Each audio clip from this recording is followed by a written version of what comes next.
السلام علیکم ورحمۃ اللہ وبرکاتہ۔ وعلیکم السلام ورحمۃ اللہ۔ نحمده ونصلي على رسوله الكريم، اما بعد، احسن الكلام كلام الله، واحسن الهدي هدي محمد صلی اللہ علیہ وسلم۔ حضرات محترم،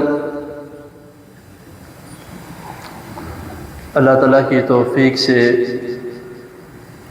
اور آپ دوست احباب بزرگوں کی دعاؤں سے پچھلے ہفتے ہمارا جو باب چل رہا تھا اس کی تکمیل تھی، باب صفات الصلاۃ،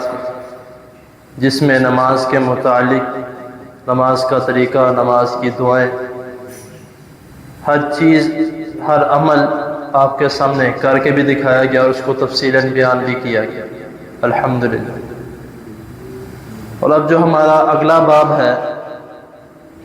باب سجود السہو وغیرہ، یعنی سجدہ سہو اور اس کے متعلق جو باتیں ہیں کہ سہو، سجدہ جو ہے وہ کب ضروری ہوتا ہے۔ سہو کا مطلب ہوتا ہے بھول جانا، اور یہ انسان کی صفت ہے، کیونکہ ایک مطلب اس کا نسیان بھی ہے، جس کا مطلب ہوتا ہے بھول جانا۔ تو انسان کی صفت میں ہے کہ کچھ بھی ہو، نماز جتنی بھی توجہ سے پڑھی جائے، حکم تو یہی ہے کہ توجہ سے پڑھی جائے، تو لیکن جتنی بھی توجہ سے پڑھ لے، لیکن کبھی نہ کبھی اس طرح ہوتا ہے کہ اللہ تعالیٰ کی طرف سے انسان بھول بھی جاتا ہے، یا کئی مرتبہ اپنی غلطی کی وجہ سے نماز میں سے دھیان بٹ جاتا ہے، تو تب بھی بھول کر جو کسی نہ کسی قسم کی کوئی غلطی نماز میں ہو جاتی ہے۔ اب سجدہ صاف کرنے کی 3 شرائط ہیں۔ نمبر 1 کہ نماز میں کوئی زیادتی ہو جائے۔ مثال کے طور پہ آپ عصر کی نماز پڑھ رہے ہیں، 4 رکعتیں پڑھنی ہیں، آپ 5 پڑھ گئے ہیں، یا مغرب کی نماز ہے، آپ 3 رکعتیں پڑھنی ہیں، 4 پڑھ جائیں، تو اس کو کہتے ہیں زیادتی۔ دوسری شرط کہ کمی واقعہ ہو جائے، کہ آپ نے 4 رکعتیں پڑھنی تھی، 3 پڑھ لی ہیں، 3 پڑھ کے سلام پھیر دیا، یا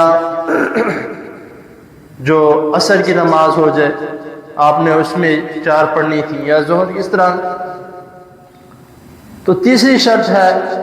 کہ شک پیدا ہو جائے کہ پتہ نہیں میں نے 4 پوری پڑھی ہیں یا 5 پڑھ لی ہیں یا 3 پڑھی ہیں، پتہ نہ لگے، نماز میں خلل واقع ہو جائے، اس کی وجہ سے سجدہ صاف۔ اب یہ سجدہ صاف کس وجہ سے کیا جاتا ہے کہ اگر زیادتی ہو جائے، مثال کے طور پہ 5 رکعتیں پڑھ لی ہیں، تو اب سجدہ صاف کس وجہ سے کرنا ہے؟ یہ سجدہ صاف ہے جو ہم 2 سجدے کرتے ہیں، یہ 1 رکعت کے برابر ہوتا ہے۔ اگر ہم سے زیادتی ہو گئی ہے، یعنی کہ 5 رکعتیں پڑھ لی ہیں، تو 1 سجدہ ہم نے، یعنی کہ 2 سجدے سجدہ صاف کر لیا، وہ 1 رکعت ہو گئی۔ جو 4 فرض آپ نے پڑھے ہیں وہ آپ کے 4 علیحدہ ہو گئے، اور جو یہ آخر میں 1 اضافی پڑھا گیا، اور 2 سجدے کرنے کی وجہ سے وہ 2 رکعتیں بن کے وہ نوافل میں چلے گئے۔ اور اگر کمی واقعہ ہو گئی ہے، آپ نے 3 پڑھ لی ہیں، 4تھی رکعت نہیں پڑھی گئی، تو 4تھی رکعت پڑھ کے سجدہ صاف کرنے سے وہ آپ کی جو رکعت ہے، جو لیول ہے، وہ پورا ہو جائے گا۔ اور اگر خلل واقعہ ہو گیا، اس کے بارے میں نہیں پتا کہ زیادہ پڑھ لی ہے یا کم پڑھ لی ہے، اس کا بھی یہی ہے کہ اگر کم پڑھی گئی ہے تو وہ سجدہ صاف کرنے کی وجہ سے وہ برابر ہو جائے گا، اگر زیادہ پڑھی گئی ہے تو سجدہ صاف کرنے کی وجہ سے وہ جو زیادہ پڑھی گئی ہے اس میں 1 اور ایڈ ہو کر وہ نوافل میں چلا جائے گا۔ تو اسی کے متعلق آگے انشاءاللہ تعالی کہ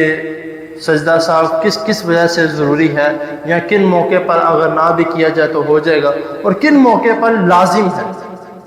کبھی چھوٹ بھی جاتا ہے کہ انسان بھول جاتا ہے، سلام سے پہلے کرنا، سلام کے بعد میں کرنا، اس کے متعلق جتنی بھی باتیں ہیں، کیونکہ اس جو باب کا نام ہی یہی ہے سجود السہوی وغیرہ، یعنی کہ سجدہ سہو کے متعلق اس کے آگے جتنی بھی حدیث ہیں انشاءاللہ تعالی اللہ تعالیٰ کے فضل و کرم سے آگے بیان کی جائیں گی۔ تو آپ دوست احباب سب سے التماس ہے کہ مکمل باب کے متعلق احادیث کے متعلق جاننے کے لیے امید ہے کہ انشاءاللہ تعالی آپ سب کو پہلے بھی اس کے متعلق علم ہوگا، لیکن جس طرح